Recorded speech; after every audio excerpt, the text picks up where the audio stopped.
Dajahao, hi guys, it's SHEN and welcome back to my channel, and today I'm going to be reacting to episode 13 of Under the Skin. I'm really excited to see where this episode goes, but before we do get into it, I just want to say a quick and massive thank you to all my amazing patrons and channel members.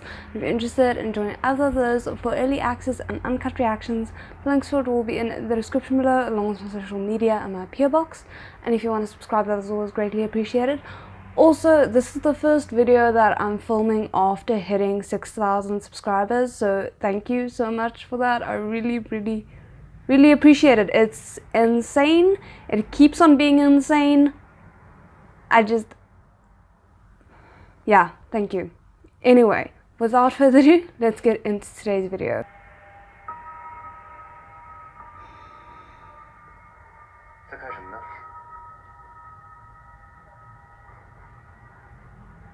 Interesting choice of outfits.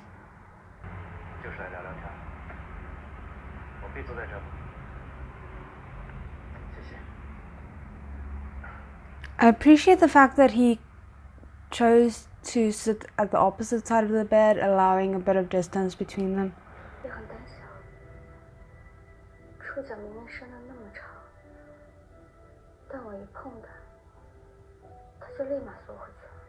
Yeah, because it actually hurts nails when you do that, but anyway.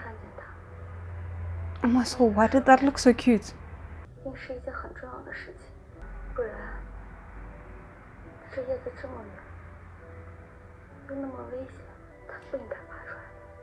Interesting. So, she feels she went to the party for a very important reason, but now she doesn't feel it was important enough. But also I really like the fact that they chose a snail to represent her, a creature that has a natural shell for protection.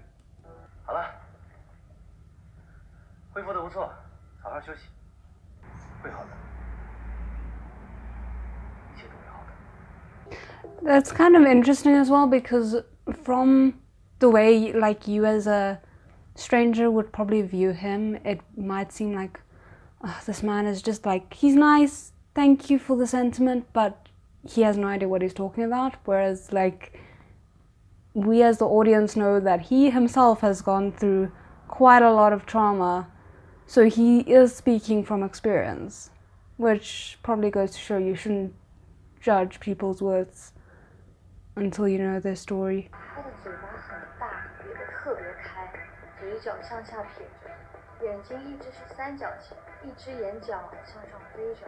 Oh my word, she has like memorized it.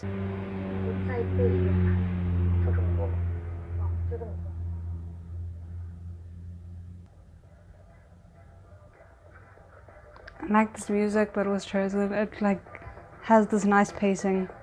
我姓许，我曾经是沈毅的老师。哦，你来找沈毅啊？他现在不在，一时半会儿也回不来，要不您接待室等着。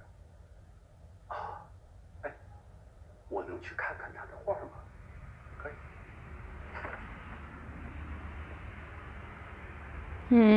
I would say it's suspicious, but he did seem like genuinely surprised that Shinny's not here.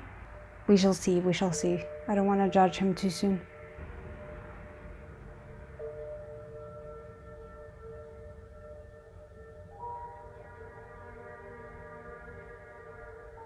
Okay, there's a lot of sentimental music playing right now, so I'm gonna give him the benefit of the doubt and assume he's actually a very nice person.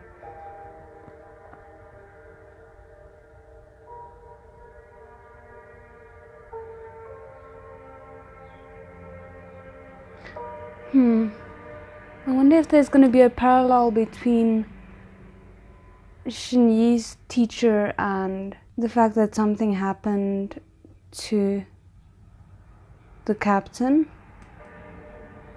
I really hope not for his sake. Why?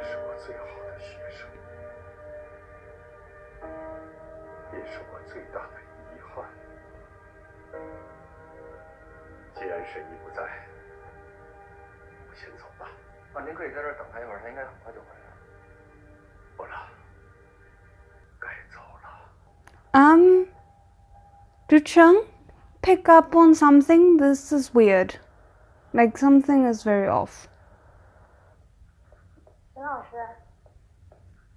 Like if I had to take a very wild guess, I would say that Shini's teacher is maybe dying from cancer or something like that, and he's kind of trying to settle things that have been haunting him before he goes, but I'm really hoping that that is not the case.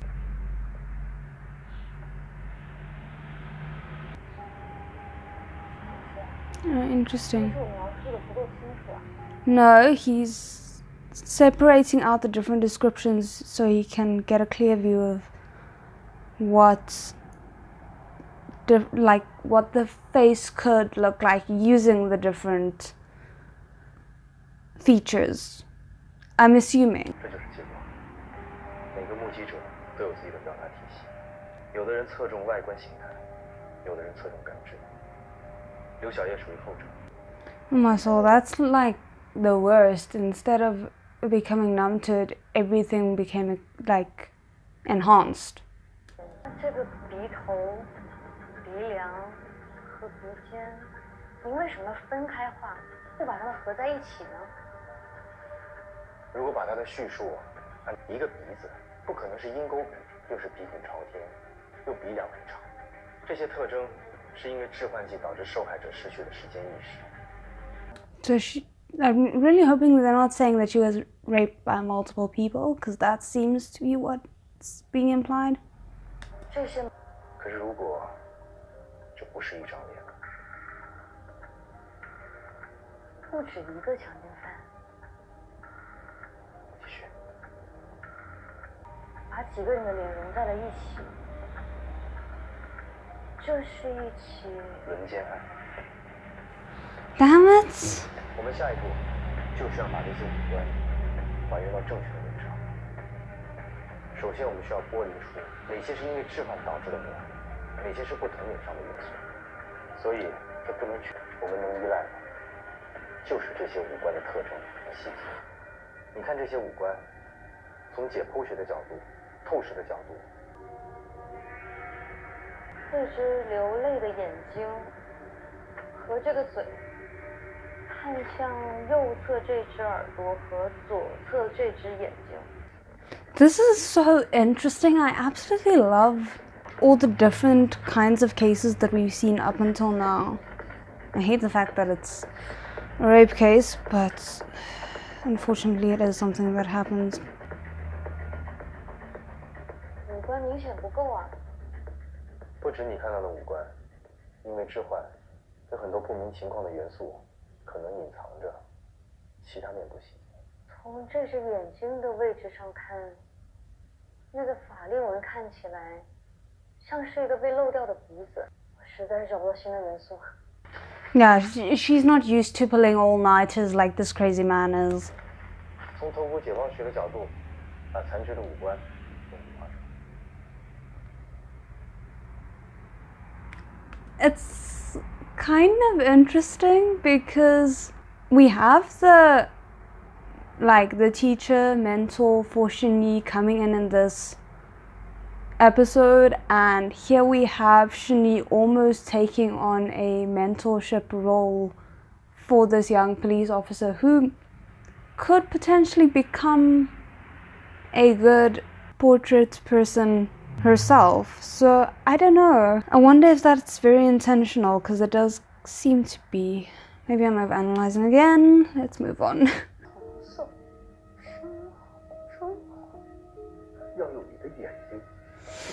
Damn it. I don't want to get emotional this episode. 因为这是在扭曲变形的五官上建立的结果。好，现在我们继续用正常比例的3庭五律，重新深化一次结构。Yeah, so he's kind of helping her learn to start from the basics and build up. Don't start from what you have and work down. 我是不是画错了？要不还是您来吧。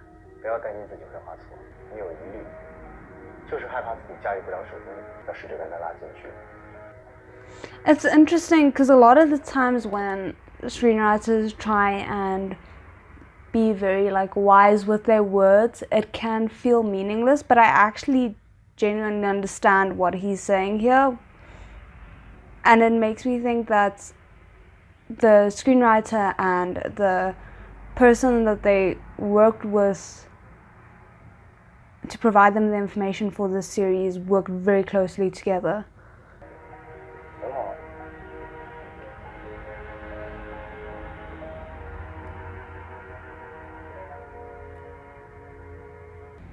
I really like the fact as well that you can so clearly see she has a completely different style from Shinji.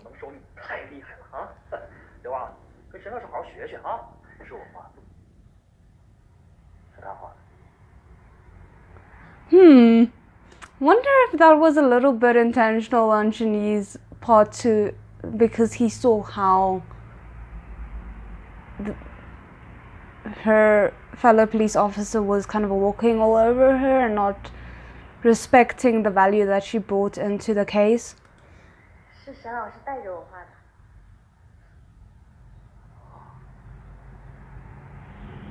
那也是沈老师教的好啊。Okay, well, some people can't be helped. 就是续活。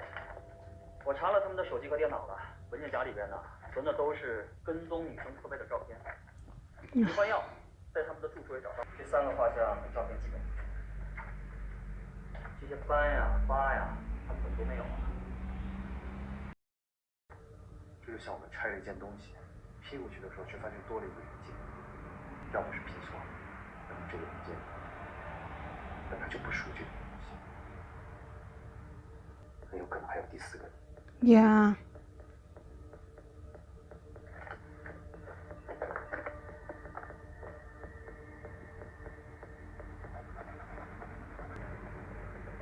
蝴蝶。看着像，是蝴蝶。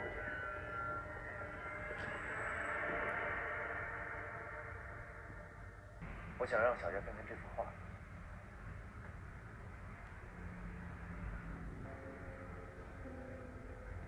我要问小叶了，我没有想到。So she, I'm assuming, was like sexually abused by the caretaker of this place or whatever. We'll find out now. But it kind of blended in with the current experience and became like a subconscious thing that she worked into the pain, like into the descriptions.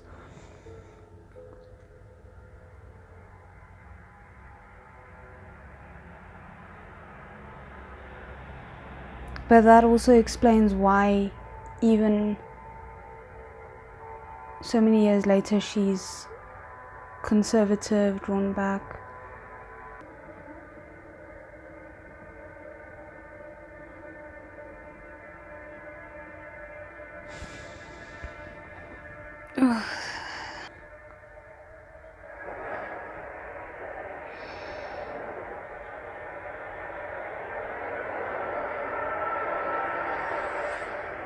My soul, that cinematography flex, but also ugh. 过了这么多年，他应该把那些事儿都淡忘。I don't think something like that is easy to forget. 为什么不报警？我害怕，我如果报了警，他会被抓走，可别人怎么看我们家小叶？ This is such a difficult situation because on the one hand you understand wanting to protect the person who already went through so much from having to experience anything more, but then not coming forward with what you know might lead to someone else suffering the same experience. 我希望你能站出来，帮助你找到这个人，不要让更多的孩子遭到他的侵害。Yeah. 也希望小叶能找回他的笑容。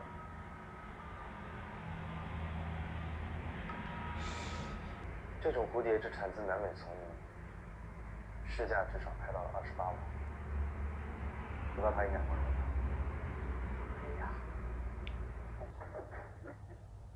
哎，先生，这个不可以打开，它需要恒温恒湿。不好意思，我不太懂。别过来。对你来说是标本，对我来说是生命。到底是谁呀？你再这么闹，我报警了啊！人我们已经找到了，您放心，我们一定严惩不贷。哦，对了，给我跟小叶问好，我不是来痛爱他的，我是要放他自由。Oh wow.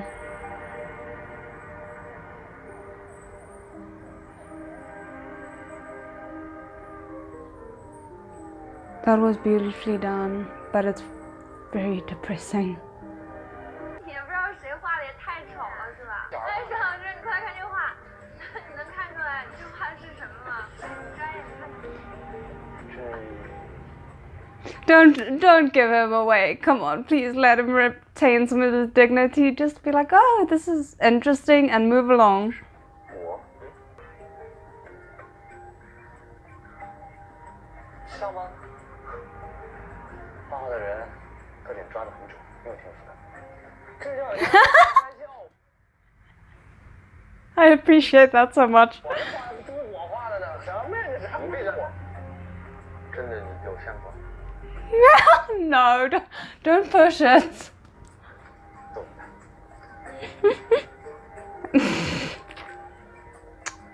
You just gave yourself away. Come on, please go tell him about his teacher. 沈毅，你老师要找过你。谁？你老师，姓许。你知道什么是真正的自由吗？ I really appreciate that we're kind of getting to see where everything started for him. But I'm scared that it's gonna end in tears. 喂，老师。你好，机主在海边溺水，没有抢救过来。你认识他的直系亲属吗？喂，喂。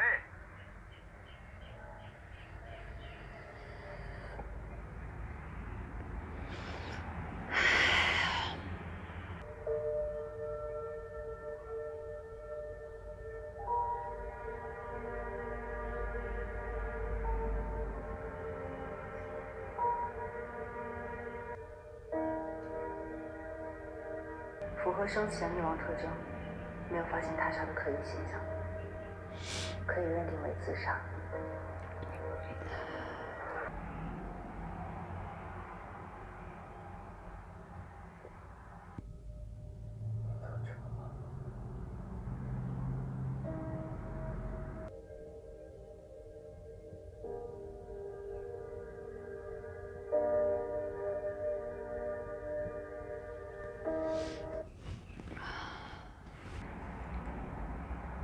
The acting is really good.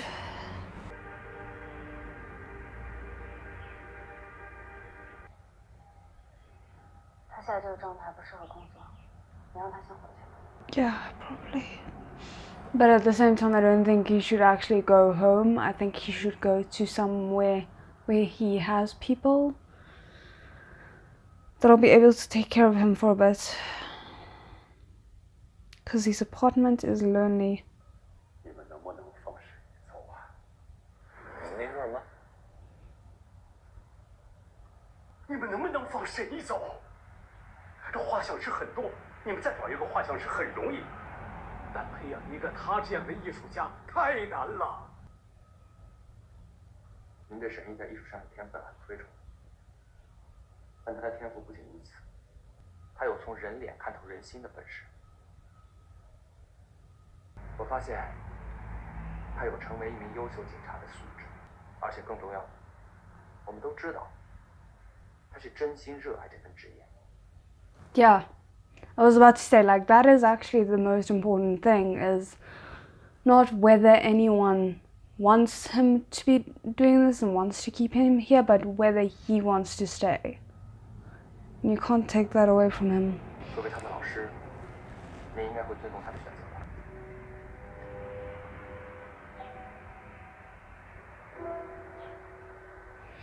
Oh, that was a very satisfying crossfade.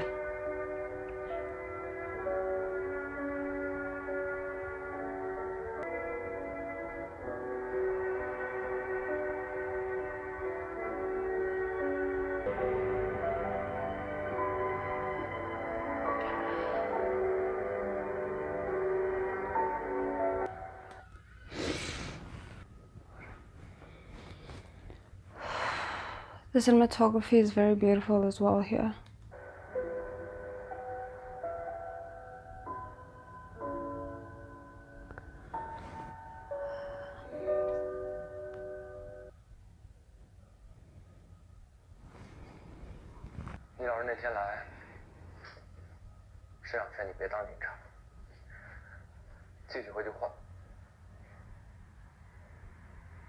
What I really appreciate here is the fact that Du-Cheng actually told him that, because in a way it's giving him a choice, the same choice that he was like, okay, don't you think we should respect his choice? And he's giving him that choice back.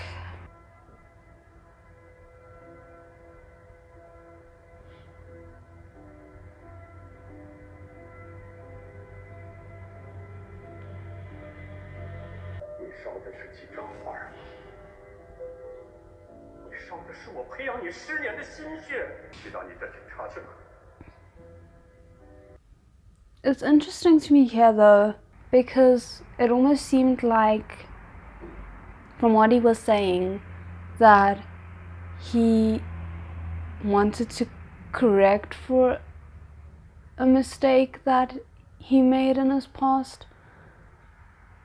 And yet from what we see here and what we saw in the flashback with Du-Cheng, doesn't seem like was originally accepting Shuni and the fact that, you know, the life path that you foresee for someone isn't always the life path that they foresee for themselves.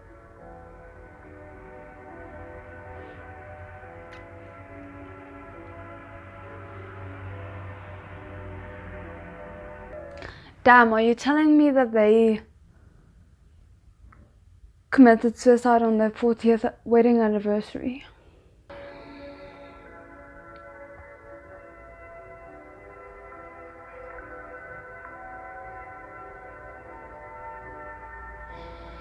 I'm getting a headache from all this crying. I can't afford to cry anymore.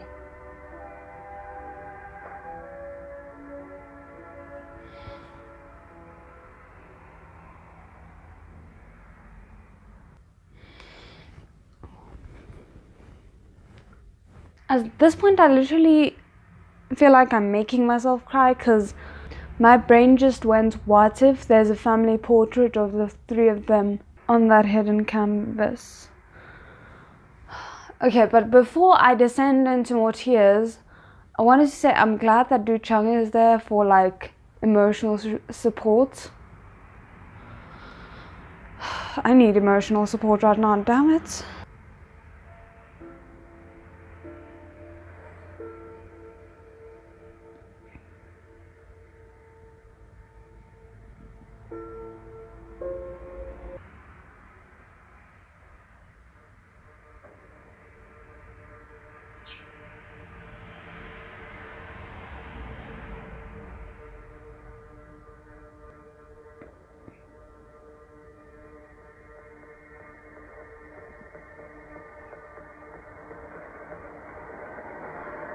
He managed to save one of his paintings, or he recreated it? Okay, he recreated it. It's either how would he know, or why did this one painting mean so much to him that he felt the need to recreate it? So confused. Okay. though he seems confused as well, so I feel validated. Honestly, what an episode. I'm not okay.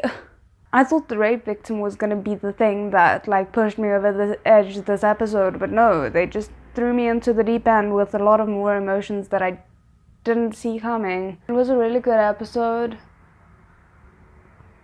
but I kind of can't articulate more than that. It was very intriguing, but I feel like I just need some time to move past my emotions before I can view things more clearly. Maybe after editing this video I'll feel a bit more like, okay, here's some things that they left out, how didn't I pick up on this, that type of thing. But for now it's just like too many emotions.